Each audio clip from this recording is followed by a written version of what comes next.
ভাবুন, American president একটা আন্তর্জাতিক সফর শেষ করে ক্যামেরার সামনে নিজের নির্ধারিত বিমানে উঠলেন। সাংবাদিকরা দেখলেন বিমান প্রস্তুত, সবাই ধরে নিলেন প্রেসিডেন্ট সেই বিমানেই যাচ্ছেন।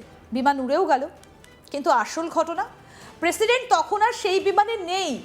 তার আগেই গোপনে তাকে নামিয়ে অন্য একটা সামরিক বিমানে তুলে দেওয়া হয়েছে। আর এই পুরো অপারেশনে ব্যবহার করা হয়েছে বিমানবন্দরের একটা ক্যাটারিং ট্রাক।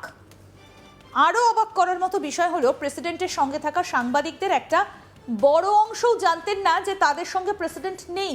তারা ভেবেছিলেন প্রেসিডেন্ট তাদের সঙ্গে বিমানে রয়েছেন। আর কয়েক সপ্তাহ ধরে গোটা ঘটনাটা গোপন থাকার পর এবার নিজেই মুখ খুললেন ডোনাল্ড ট্রাম্প। বললেন হ্যাঁ, একটা হুমকি ছিল, তাকে অন্য বিমানে যেতে বলা হয়েছিল। আর তিনি খুব বেশি প্রশ্নও করেননি। এখানেই কিন্তু গল্প শেষ নয়, কারণ প্রশ্ন উঠছে হুমকিটা কতটা গুরুতর ছিল। কেন প্রেসিডেন্টকে নিজের এয়ারফোর্স ওয়ান থেকে সরিয়ে দেওয়া হলো? কেন সাংবাদিকদেরও জানানো হলো না? আর যে বিমানটিকে কার্যত ডেকয় হিসেবে ব্যবহার করা হয়েছিল, সেখানে যদি প্রেসিডেন্ট থাকার কথা ধরে কেউ হামলা করত, তাহলে সেই বিমানে থাকা সাংবাদিক, হোয়াইট হাউসের কর্মী এবং নিরাপত্তা কর্মীদের কি হতো? এবার পুরো ঘটনাটা একেবারে শুরু থেকে বুঝে নেওয়া যাক। জুলাই মাসে নেটো সম্মেলনের জন্য তুরস্কের আঙ্কারায় গিয়েছিলেন আমেরিকান প্রেসিডেন্ট ডোনাল্ড ট্রাম্প। সেই সফরে ছিল একটা অত্যন্ত আলোচিত বিমান, কাতারের দেওয়া নতুন বোয়িং 747, যেটাকে ভবিষ্যতের এয়ারফোর্স ওয়ান হিসেবে ব্যবহারের জন্য আমেরিকার প্রশাসন গ্রহণ করেছে এবং বিপুল অর্থ খরচ করে সংস্কারও করেছে। ট্রাম্প তুরস্কে যাবার সময় নতুন বিমানে গিয়েছিলেন, কিন্তু ফেরার সময় হঠাৎ সিদ্ধান্ত বদলে গেল। ট্রাম্প পুরনো এয়ারফোর্স ওয়ানে উঠলেন।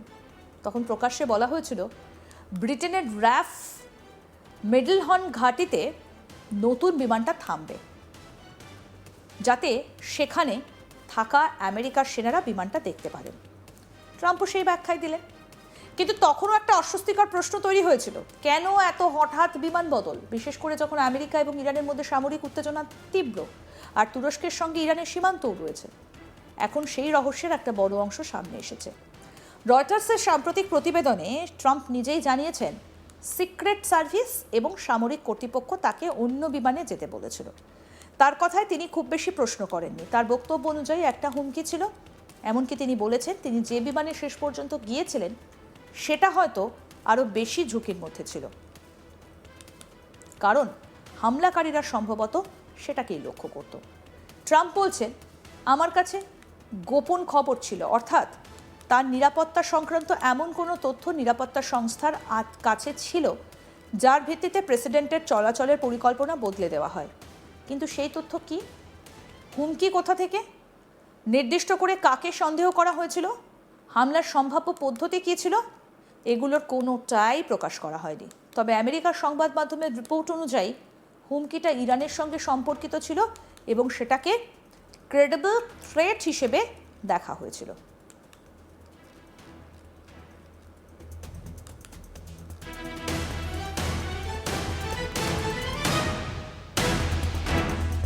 এবার আপনাদের শোনাবো কি বলেছেন Donald Trump. Well, it's only up to Secret Service. I just follow what they'd like to do. So I go by Secret Service and the military. They wanted me to go on a different flight, a different plane, equal safety, but they wanted me to do it, so I do it. I do what they say. What is the nature of the threat? I guess there was a threat out there. I didn't really ask too much about it. I get a lot of threats.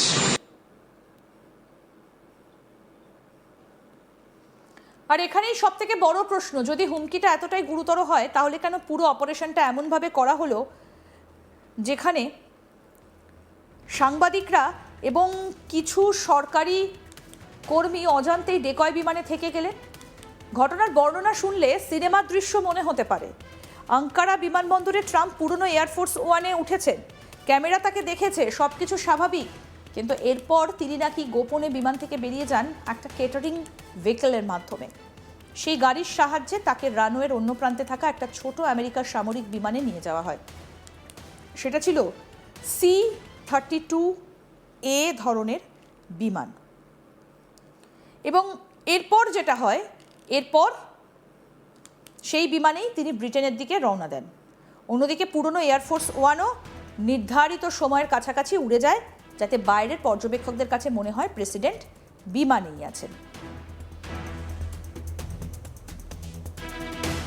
এই মুহূর্তে আমরা সেই ছবিটাই স্ক্রিনে দেখাচ্ছি যে উঠলেন Donald Trump এবং তারপর এই যে কেটারিংয়ের গাড়ি, সেই গাড়ির ছবিটাও আপনাদেরকে দেখাচ্ছি যে এটাই করেই ডোনাল্ড ট্রাম্প তিনি বিমান বদলেছিলেন। আর সব থেকে চমকপ্রদ বিষয় কি জানেন, সাংবাদিকরা তখনও পুরনো এয়ারফোর্স ওয়ানেই ছিলেন, তাদের জানানো হয়নি যে প্রেসিডেন্ট আর ওই বিমানে নেই, তাদের জানলা বন্ধ রাখতে বলা হয়েছিল। পরে ব্রিটেনে গিয়ে ট্রাম্প আবার সেই ডেকয় বিমানে ফিরে আসেন বলে রিপোর্টে বলা হয়েছে। অর্থাৎ সাংবাদিকদের সামনে এমন একটা পরিস্থিতি তৈরি করা হয়েছিল যেখানে প্রেসিডেন্ট যেন ওই বিমানেই ছিলেন, যদিও বাস্তবে তিনি অন্য বিমানে ছিলেন। এখন প্রশ্ন, এমন করা হলো কেন? উত্তরটা সম্ভবত ডিসেপশন, অর্থাৎ সম্ভাব্য হামলাকারীকে বিভ্রান্ত করা। যদি কোনো শত্রুপক্ষ প্রেসিডেন্টের বিমানকে ট্র্যাক করে, তাহলে তারা যেন নিশ্চিতভাবে বুঝতে না পারে ট্রাম্প আসলে কোন বিমানে রয়েছেন। একটা বিমানকে ডেকয় হিসেবে ব্যবহার করলে আক্রমণকারীর কাছে ভুল তথ্য পৌঁছতে পারে, আর প্রেসিডেন্টকে অন্য বিমানে সরিয়ে নিয়ে গেলে তার প্রকৃত অবস্থান গোপন রাখা সম্ভব হয়। এই ধরনের কৌশল কিন্তু একেবারে নতুন নয়। আমেরিকান প্রেসিডেন্টের নিরাপত্তায় অতীতেও ডেকয় প্লেন, গোপন রুট, শেষ মুহূর্তে যাত্রাপথ বদলের মতো কৌশল ব্যবহার হয়েছে। কিন্তু এবারের ঘটনাকে আলাদা করে তুলেছে একটা বিষয়, এটা শুধু কয়েক ঘন্টার জন্য গোপন রাখা হয়নি। ঘটনাটা কয়েক সপ্তাহ পর সংবাদ মাধ্যমের রিপোর্টে প্রকাশ্যে আসে। নিরাপত্তা বিশেষজ্ঞ জেরার্ড এম গ্রাফো বলেছেন, প্রেসিডেন্টের যুদ্ধক্ষেত্র সদৃশ এলাকায় ডেকয় বা আনমার্কড এয়ারক্রাফটে উঠতে দেখা গিয়েছে, কিন্তু এমন একটা চলমান গোপনীয়তা যেখানে প্রেসিডেন্টের প্রকৃত অবস্থান নিয়ে তার নিজের প্রেস পুলও অন্ধকারে ছিল, সেটা অত্যন্ত অস্বাভাবিক। আর এখানেই আসছে গণতন্ত্রের আরও একটা বড় প্রশ্ন। প্রেসিডেন্টের সঙ্গে সাংবাদিকরা কেন ভ্রমণ করেন? শুধু খবর সংগ্রহ করার জন্য? না, প্রেসিডেন্টের প্রেস পুলের একটা গুরুত্বপূর্ণ ভূমিকা হলো স্বাধীনভাবে প্রেসিডেন্টের অবস্থান, কার্যকলাপ এবং সরকারি সফর সম্পর্কে জনসাধারণকে জানানো। অর্থাৎ রাষ্ট্রপ্রধানের সঙ্গে সাংবাদিকদের থাকা শুধু সাংবাদিকতার সুবিধে নয়, প্রেসিডেন্ট অ্যাকাউন্টেবিলিটিরও একটা বড় অংশ। এখন ধরুন প্রেসিডেন্ট গোপনে অন্য বিমানে চলে গেলেন, সাংবাদিকেরা জানলেন না, কিছু সময়ের জন্য তারা যে বিমানে রয়েছেন সেটাকেই বাইরের পৃথিবী প্রেসিডেন্টের বিমান বলে ধরে নিল। তাহলে যদি ওই সময় কোনো ঘটনা ঘটে, যদি বিমানে কোনো জরুরি পরিস্থিতি হয়, যদি কেউ ধরে নেয় প্রেসিডেন্ট ওই বিমানেই রয়েছেন, তখন কে স্বাধীনভাবে নিশ্চিত করবে প্রেসিডেন্ট কোথায়? কে নিশ্চিত করবে যে তিনি নিরাপদ? আর কে জানবে মার্কিন সরকারের সর্বোচ্চ পর্যায়ে আসলে কি ঘটছে? এ কারণেই এই ঘটনা শুধু ট্রাম্পকে বাঁচাতে গোপন বিমান বদল হিসেবে দেখলে পুরো বিষয়টা ধরা যাবে না। এটা প্রেসিডেন্সিয়াল সিকিউরিটি বনাম ট্রান্সপারেন্সি, এই দুয়ের সংঘাত। নিরাপত্তা চুক্তি অবশ্যই শক্তিশালী। কোনো প্রেসিডেন্ট যদি সত্যি অ্যাসাসিনেশন থ্রেটের মধ্যে থাকেন, তাহলে তার অবস্থান গোপন রাখা স্বাভাবিক। একজন রাষ্ট্রপ্রধানের নিরাপত্তার ক্ষেত্রে সারপ্রাইজ এবং ডিসেপশন অত্যন্ত গুরুত্বপূর্ণ হতে পারে। কিন্তু অন্যদিকে প্রশ্ন থাকে, সেই গোপনীয়তার সীমা কোথায়? নিরাপত্তার নামে প্রেসিডেন্টের সঙ্গে থাকা সাংবাদিকদেরও যদি সম্পূর্ণ অন্ধকারে রাখা হয়, তাহলে অ্যাকাউন্টেবিলিটি কোথায় থাকবে? আরও আপডেট পেতে দেখতে থাকুন আজ তাক বাংলা, সাবস্ক্রাইব করুন।